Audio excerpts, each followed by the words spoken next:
Bonjour à tout le monde. J'espère que vous allez bien. Dieu nous fait cette grâce en ce matin de pouvoir nous réveiller et nous voulons glorifier son nom pour cela. Nous prions pour l'exhortation. Merci Saint-Esprit parce que oui, tu viens prendre le contrôle, tu viens parler à ton peuple, tu viens Saint-Esprit de Dieu nous édifier par ta parole et nous donner de pouvoir toujours garder la pêche spirituelle au nom de Jésus. Amen. Ok, donc en ce matin, je veux nous exhorter sur pourquoi nous devons prier en ces temps de confinement. Pourquoi nous devons nous prier en ces temps de confinement. Déjà, nous devons savoir que la prière se définit de façon étymologique en deux langues. Parce que la Bible a été écrite en hébreu et en grec. Hébreu particulièrement pour l'Ancien Testament et le grec particulièrement pour le Nouveau Testament. Prier, c'est quoi en hébreu? Prier en hébreu, c'est palal, qui veut dire intervenir, s'interposer ou intercéder. En grec, c'est proseuchomai, qui veut dire offrir des prières. Lorsque nous tenons compte du dictionnaire Larousse français, on nous dit prier, c'est inviter, convier. Et nous devons comprendre par là que inviter, convier, c'est-à-dire lorsque nous prions Dieu par rapport à un sujet bien précis, nous convions, n'est-ce pas, l'intervention divine, nous invitons, n'est-ce pas, Dieu à agir. Prier également par révélation de la parole, c'est parler à Dieu ou encore mieux communiquer avec Dieu. Et donc, je vais vous donner quelques raisons ou causes pour lesquelles nous devons prier. Je précise bien quelques raisons parce que il y en a assez pour, n'est-ce pas, prier. La première des raisons, c'est que nous devons prier parce que nous avons été créés pour communiquer avec Dieu. La Bible nous dit en 1 Thessaloniciens, le chapitre 5, le verset 17, que nous devons prier sans cesse. Lorsque même nous regardons au commencement de la création, la Bible nous dit que Adam et Ève étaient placés dans le jardin d'Éden. Et qui parle du jardin d'Éden parle de la présence de Dieu. Pour dire que Adam et Ève étaient constamment dans la présence de Dieu.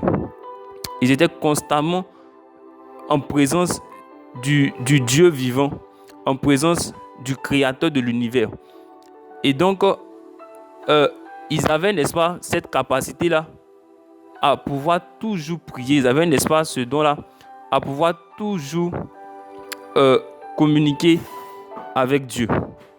Et même lorsque nous regardons, la Bible nous dit que Adam devait, la Bible nous dit que le jardin d'Éden avait été donné, n'est-ce pas, à l'homme afin de pouvoir le cultiver.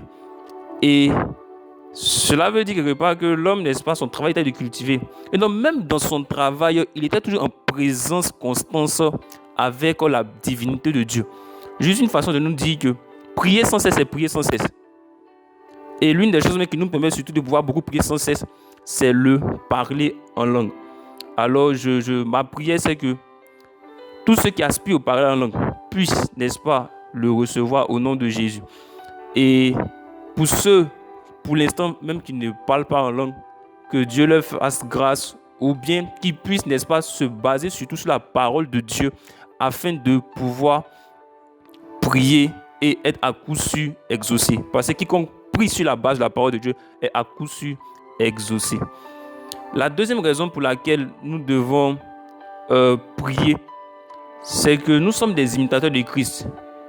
L'un des exemples que nous pouvons avoir se trouve dans le livre de Marc chapitre 1, verset 35, où la Bible nous dit que pendant qu'il faisait encore très sombre, c'était en plein matin, très sombre, et Jésus s'est levé et il allait prier. Jésus s'est levé et il allait prier. Une façon de dire que la prière doit être pour nous un style de vie. La prière doit être pour nous un peu comme notre respiration. Voilà. Tu ne peux vivre si tu ne respires. Et donc, tu ne peux vivre en Christ si tu ne pries. Amen. La troisième raison pour laquelle nous devons prier, c'est que la prière a la capacité d'ouvrir le ciel.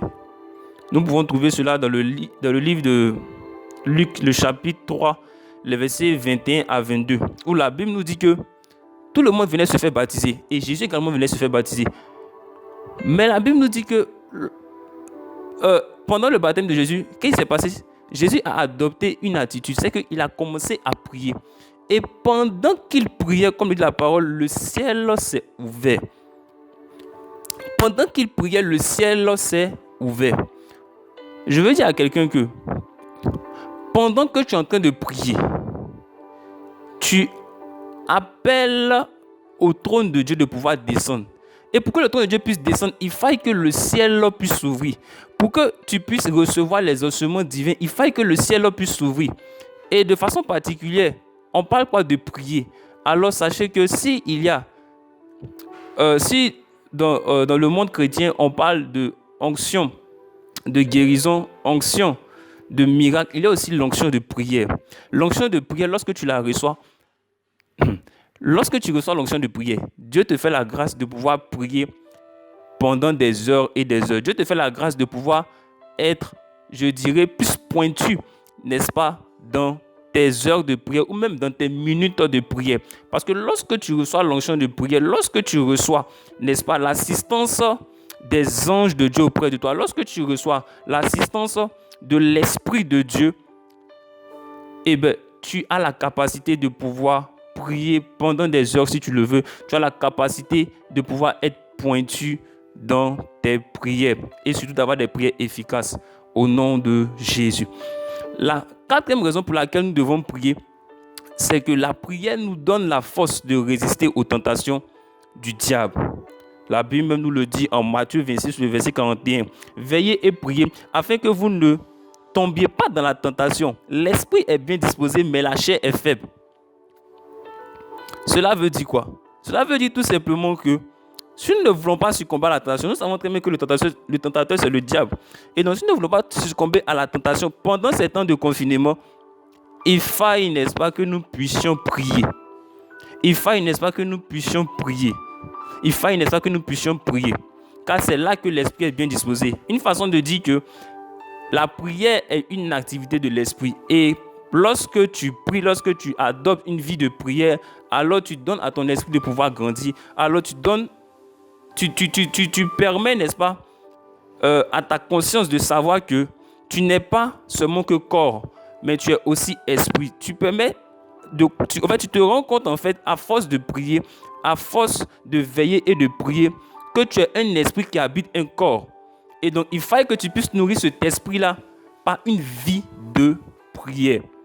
In the name of Jesus. En cinquième point, nous devons prier parce que les brebis perdues de la maison d'Israël doivent revenir à la bergerie.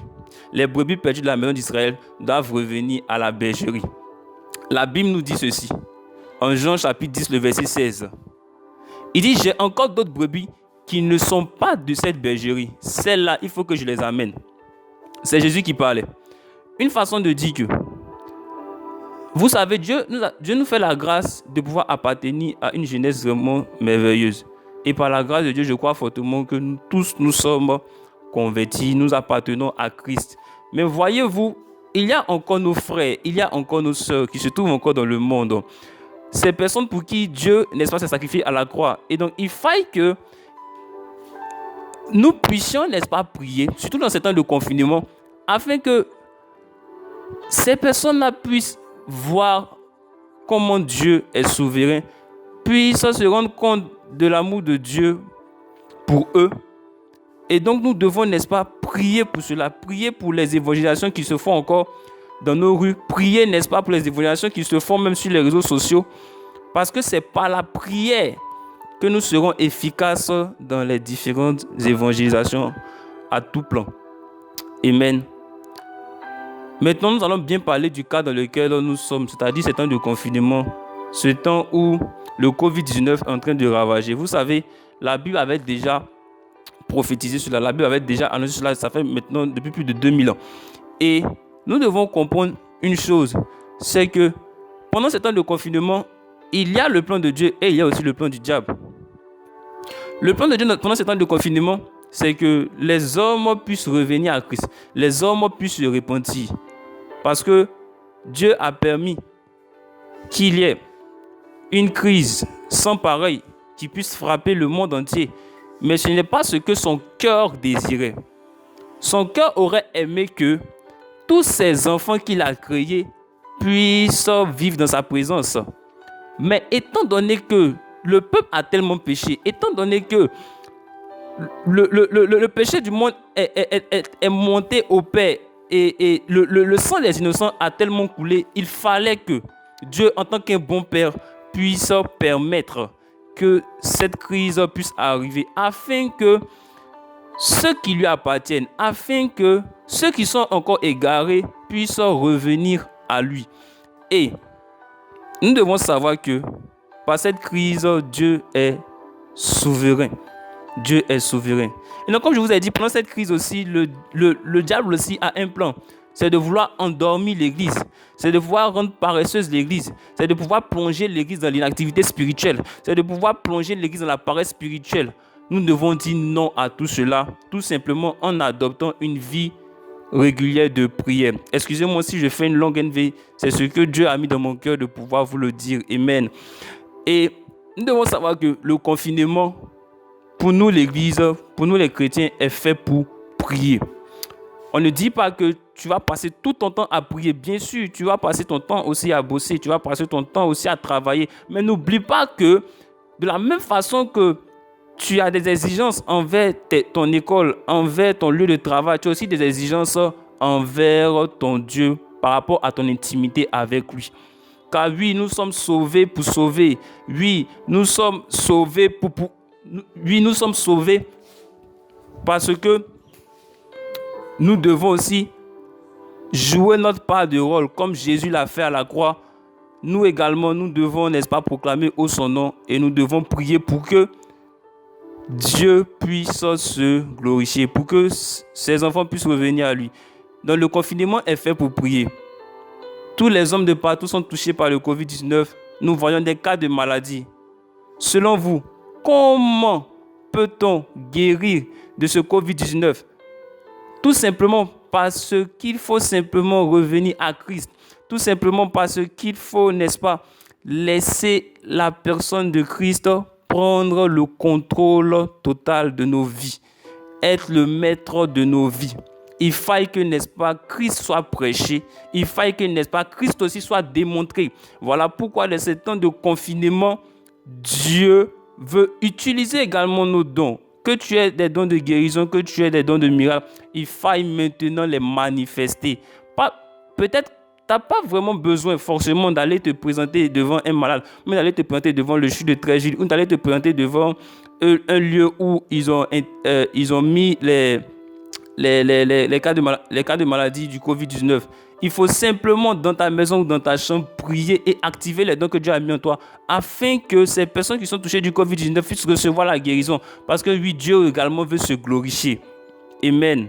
S'il a permis cela, c'est parce qu'il veut se glorifier. S'il a permis cela, c'est parce qu'il veut faire comprendre au monde que sans Christ, nous ne sommes rien. Et voici la parole de l'Éternel pour nous, famille. C'est que Dieu cherche parmi la jeunesse de Bethesda un jeune homme ou une jeune femme qui élève un mur, qui se tienne à la brèche devant lui en faveur de notre pays, la Côte d'Ivoire et du reste du monde, afin que Dieu lui-même, par son autorité suprême, mette fin à cette crise. Afin que Dieu lui-même, par son autorité suprême, mette fin à cette crise. Ézéchiel chapitre 22, le verset 30. Vous savez, ce que nous devons faire en tant que chrétiens, c'est de prier sans cesse, de rester accrochés à la parole de Dieu, de prier sur la base de la parole de Dieu, afin d'être exaucés à coup sûr. Pour ceux qui prient en langue, il faille vraiment beaucoup prier en langue dans ces derniers temps, car Dieu veut se glorifier. Je bénis le Seigneur parce qu'il nous permet de pouvoir prendre conscience que notre vie de prière est importante, car cela va de soi. Que la gloire revienne à Dieu. Je prie pour la parole. Merci Seigneur pour ce temps d'exaltation que tu as permis. Merci Seigneur parce que oui, tu es souverain. Merci Père éternel parce que oui, tu te glorifies. Merci Père éternel, parce que oui, tu élèves un peuple d'intercesseurs, un peuple de sentinelles, un peuple, Papa Yahweh, qui se tient à la brèche afin de pouvoir élever, Père éternel, un mur, afin de pouvoir, Papa Yahweh, parler, afin de pouvoir, Père éternel, déclarer, afin de pouvoir, Papa Yahweh, proclamer. Et que, Père éternel, tes anges qui exécutent ta parole puissent entrer en mouvement au nom puissant de notre Seigneur Jésus. Merci Saint-Esprit de Dieu parce que oui, tu nous fortifies. Merci Saint-Esprit de Dieu parce que, Papa Yahweh, celui qui avait perdu sa vie de prière, maintenant tu la restaures. Merci Saint-Esprit de Dieu parce que, Papa Yahweh, tu restaures les vies. Merci Saint-Esprit de Dieu parce que, Père éternel, tu renverses, Papa Yahweh, toute forteresse qui ne venait pas de toi. Merci Saint-Esprit de Dieu parce que oui, Papa Yahweh, parce que, Papa Yahweh, nous rebâtissons l'autel de Dieu. Merci Saint-Esprit de Dieu parce que oui, Papa, nous déclarons et nous décrétons au nom de Jésus que Jésus est élevé en Côte d'Ivoire, que Jésus est élevé par toutes les nations, au nom puissant de notre Seigneur Jésus. Merci Saint-Esprit de Dieu parce que tu es à l'œuvre, au nom puissant de notre Seigneur Jésus, au nom puissant de notre Seigneur Jésus. Amen. Merci encore et excellente journée à nous tous. Amen.